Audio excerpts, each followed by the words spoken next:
Welcome to the Morning Mayhem Show with the morning crew, Tomlin and Mama Manny. And your host, Jim Amato. Good morning, Woodland, and welcome to Thursday, January 13th. I nailed it.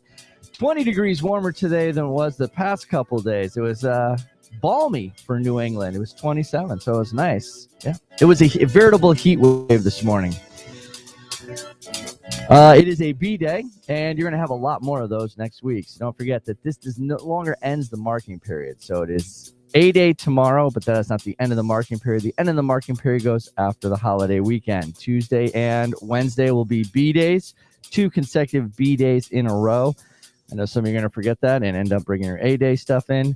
That's your own fault. We snowed out 2 B-Days. We have 2 B-Days. Then the 2 days after that are going to be A1 exams, and then A1, A2, A3, A4 on Friday. Then the exams will continue after the weekend. It's not a long weekend, that one. But then you have B1, B2, B3, B4. And on Wednesday starts semester 2. God willing, there's no snow. Another B-Day. Another B-Day. We start on a B-Day? Yes, we start on a B-Day. I got that checked. Wait, what? Did not know that. That's 3 new. B's in a row. Wow. All right. Good to know. You heard it here first. Well, at least I did. I don't know if anybody else heard it first, but that was all right. Don't forget, on the 18th, January 18th, is going to be the Dress as Your Favorite Teacher Day. Dress as Your Favorite Teacher Day. So I hope everybody has someone in mind for dressing for their favorite teacher. So we'll see how that goes as well. I think we all get in here still on semester 2. It's still going to be a 7:30 start, so I don't want anybody showing up too early. Just pointing that out. The show is still going on at 7:15. Yeah, until April. Yeah, till April. Did they get passed? I don't think anyone has lodged any complaints, so I believe in April we make the switch. All right. Good to know. I don't know if the seniors know that, but they may find out after soon April enough. break. We might be starting the school day earlier. Yeah, and he's talking to the captains. No, you of the guys have girls to do it indoor in unison. track If team you're who all are going to say joining no, us you here have this to do it in morning. unison. No. Yeah. Although they did shake their heads in unison. No, but they that weren't doesn't do lining really up well right. for They radio. have to line up right. Bad Tennis idea. match. Nope. Yeah. All right. Time now for the news. T-minus 60 with Tomlin. All right, a couple top stories to start today. First off, China faces Omicron test weeks ahead of the Beijing Olympic. Just weeks before hosting Beijing Winter Olympics, China is battling multiple COVID outbreaks in half a dozen cities, including one which is incredibly close to where the Olympics will be taking place. Yikes. Well, they're not doing great then. No. French teachers are going on strike today over the handling epidemic. Nationwide, French teachers are hosting a walkout. Less than 2 weeks after the winter term started, French teachers are already exhausted by the pressures of surging COVID-19 cases. So nationwide strike today in France. Well, France and Chicago got back in too. Chicago back in. They were able to work out a deal where they came back in. And yesterday... And they're adding those to the end of the school year. They So are. the kids are going to have to pay for all those days out. They are. Yesterday, teachers across Connecticut wore black in solidarity of we needing to invoke change for COVID. Oh, really? Yeah. I don't. You didn't get the memo? No, I didn't. Okay. I was born. All right. The U.S. Army ups its Burgundy. bonuses for recruits to $50,000 as COVID takes toll. The U.S. Army, for the first time, is offering a maximum enlistment bonus of $50,000 to highly skilled recruits who are willing to serve for 6 years. This comes as the U.S. Army has failed to meet its monthly quotas. All right. Maine's famous spinning ice disc is back. I know you were waiting. Didn't even know it was gone. So, beginning in 2020, so it does happen. Ice discs are a thing where ice will form, but because of currents in rivers, it will spin it and it forms a perfect disc. In 2020, one formed in a river in Maine that was 100 yards wide. It was one of the largest ice discs. It actually made international attention right before COVID and chaos. Last year, it did not really get as large. This year is off to a good start. And last bit of news, Boris Johnson is fielding calls from senior Tories to resign after his apology to Parliament yesterday. This comes in the heel of finally admitting that He did partake in a party which violated his own lockdown rules. There's about 7 parties under investigation. He initially had denied knowing about it, then denied attending it, and now has admitted that he was there for at least 25 minutes, not knowing that it was a party. He simply thought people were gathering and he was just talking to them. Wow. All right. That people were just gathering. Well, he thought it was. Talk to He them. He was thought talking to him. he thought it was just they were taking a break from work. And they were having shrimp cocktails. They had all and- brought their own adult beverages. They were hanging in the gardens. He said he just went out to thank them for all of their hard work. He was out there for about 25 minutes. In retrospect, he should have realized it was a social gathering. But then he immediately went back in and started working again. Oh, all right. There are also photos of him like sitting in chairs, relaxing with these guys, drinking wine. Just And- talking. Just talking, just thanking them for all the hard work, not knowing it was a party. If he had known it was a party, he would have ended it right away. All right. There's your news. T-minus 60 with Tomlin. Over the sports desk with Mama Manning. All right. Good morning. Good morning. Our Woodland wrestling team Oh, yeah. We were waiting for this. defeated They did it. Stratford 11-3 last night. Wow. That was Elias. Well done, Elias. He was solo. He was solo. And what a wild, wild, wild night. Girls basketball. Oh, yeah. They lost to Nagy in overtime, 54-44. Exciting game. I was But it was watching an it online. exciting game. Yep. Casey Mulligan had 13 points. The team slips to 5-3. They are away on Friday versus Seymour. The boys, oh my goodness, what a game. In Nagy. Nagy won 82-51. Rob Moriarty and Dan Hartnett each had 11 points. Their record drops to 3-5. They will be home versus Seymour on Friday.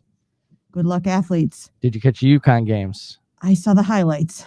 All right. The girls had no problem. They were The girls easily beat Butler. right through it. Mr. Mack was at the boys' game. Oh, really? Yeah, Okay. yeah. And the boys game is very exciting. They're Yes. making a turn. They're coming around. They're getting down to the wire. They could use Yep. a few more foul shots. They could have closed it out in They had a big overtime. lead.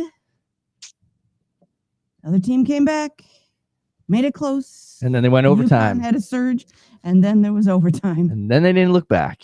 Oh my goodness. So, any sports coming up for tomorrow? Yeah, we have girls basketball away, boys home, and swimming is home. And they are against Shelton, 5 o'clock. Early starts tomorrow. Be careful, 5 o'clock for basketball. All right. And that's the sports with Mama Manning. And more sports this morning. We're joined by the girls indoor track captains, Chloe Poulis, Kimmy Poulis, and Issa Mejas. Good morning. Morning. Hi. Morning. Yeah, that was, You woke them up. yeah. You didn't think you were going to do any work this morning? Yes, you were here to do some work. How's the track season been going so far?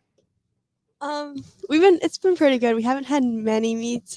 We've had 3 races, so we're working everyone into shape. I think team's pretty young, so I think we have 1 meet Saturday, and then that's like our last meet before MVL. So I think we're coming together. So when you say team's pretty young, how are you qualifying that? You don't have many seniors. You just have an influx of underclassmen. Well, we didn't really have a season last year, so like the only people that have ever done it really are the seniors and then the juniors that did it their freshman year. So we didn't race at all last year. We practiced every other day. So So actually young and Yeah. experienced. yeah. How many do you have on the team? Do you know? It's only 15 at the most. Our team's the smallest it's probably been in years. Wow. Really? Because there's been years down this hallway when you guys are doing stretches, it comes down almost to where we are sometimes. So what do you attribute that to? It's probably more the fact that we didn't really get to do it as much last year. And that probably has a big role in it because a lot of the freshmen that would have done it, now they're sophomores, they probably feel like they shouldn't do it because they didn't do it their freshman year. So I'm say that's probably a big role in it. Yeah. I've I feel like heard a lot that. of people kept saying oh, since we didn't have a season last year, they're like, I don't feel like there's a big point of doing it this year because they haven't really done indoor that much. Or if they did, it was their freshman year. But I mean, we're working everybody that we have. So hopefully we can all pull together and use what we can do to win. Do you have some that were doing cross country, doing indoor track now? No, just A 3 of couple- us. Yeah, not too many. Really? So you didn't get a lot of crossover. And I'm assuming some of you are going to do outdoor track as well, doing Yeah. the hat trick Yeah. of running sports.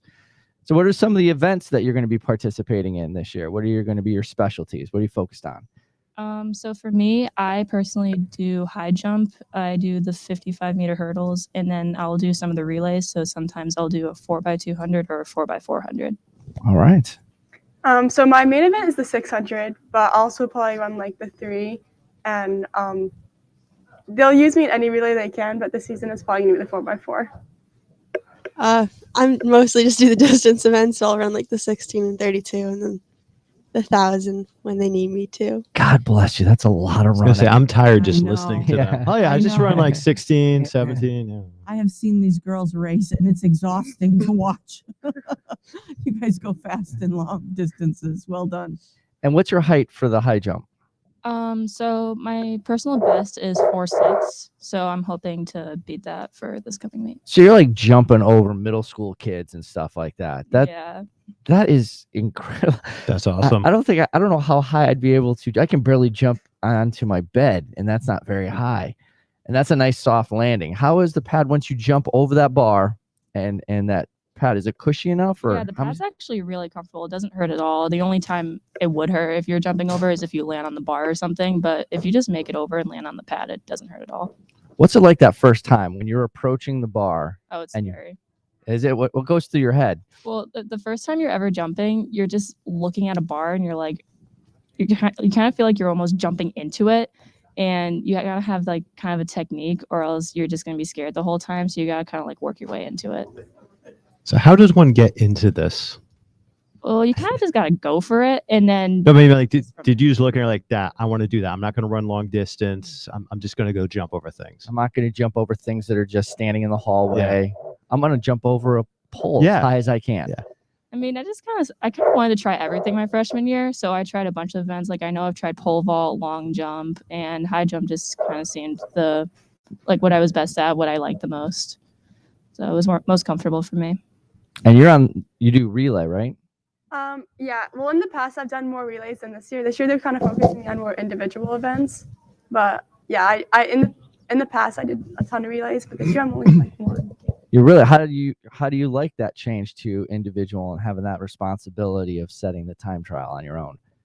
See, even if it's like the same event, it's like very different aspects. There's like parts that I like more about it because like if it's like an individual thing, like it's more personal. So like if you get your own time, it's more personal in a way. But Gotcha. obviously relays are always fun because you're like with the team and like it's almost, I don't know. Some say it's more stressful. I think it's like less stressful because like I know I can hold my weight in the relay, so it's just like a fun experience to be with the team. I don't know. And then you can always blame somebody else for not holding up their part of it. So that's great. I would never do that. I would never do that. Everybody's trying, and everybody that's on the team we have always tries. So like as long as you're there trying, and I don't care what your time is.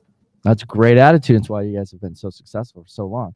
And you just decide, hey, I'm going to start running, and then when I get tired, I'll stop like in a day or two. How did you decide to go for all the distance events as far as you can run for as long as you can run? You said you run the 3,200. Yeah, I mean, I always was a distance runner. I started doing cross country in middle school. No, I remember And, your like, name with yeah. Mrs. Flaherty. Yeah, I mean, freshman year they just kind of started tripling me up, so just kind of stuck, I guess, to So you triple. do all those events on a single day. Yeah, a lot of times. Wow. I told you it's exhausting. Yeah, I can't even Yeah. imagine that. Yeah. I don't even like to be late to school and have to run from my truck to the front of the building. That's why you That's park back exhausting. here. It's less of a run. Yeah, it is. I can just open the doors and come in. So This is true. now I do believe that Hawk Headlines has featured you two and called you the dynamic duo. So you can check out that story on hawkheadlines.net. And- so many of your team is qualified for states. Yes. What an honor. Well done, girls. Yeah, she was reading the list. It was, Extensive. yeah, that's a good way to Keeps put it. expanding. Yeah. And you said there was only 15. Yeah, Like about. So everybody's running at a level Yeah. to do good things. yeah. I feel like most of our events, like our whole team, everyone goes to the events. Like we fill them with everyone, so they have lots of opportunities. Outstanding. All right. Well, good luck this Saturday. Thank you for coming in this morning and telling us a little bit more about the indoor track team and the season you guys are having. And as always, on behalf of the rest of the show, she's Mama Manning, he's Tomlin, I'm Amato. Good morning, Woodland. Thanks for listening to this episode of the Morning Mayhem podcast. Morning Mayhem is broadcast live from Woodland Regional High School in Beacon Falls, Connecticut, each and every school day. Follow us on Spotify, Anchor FM, or wherever you find your latest podcasts. And for more information on the show, upcoming guests, and past episodes, visit our show website, morningmayhem.show.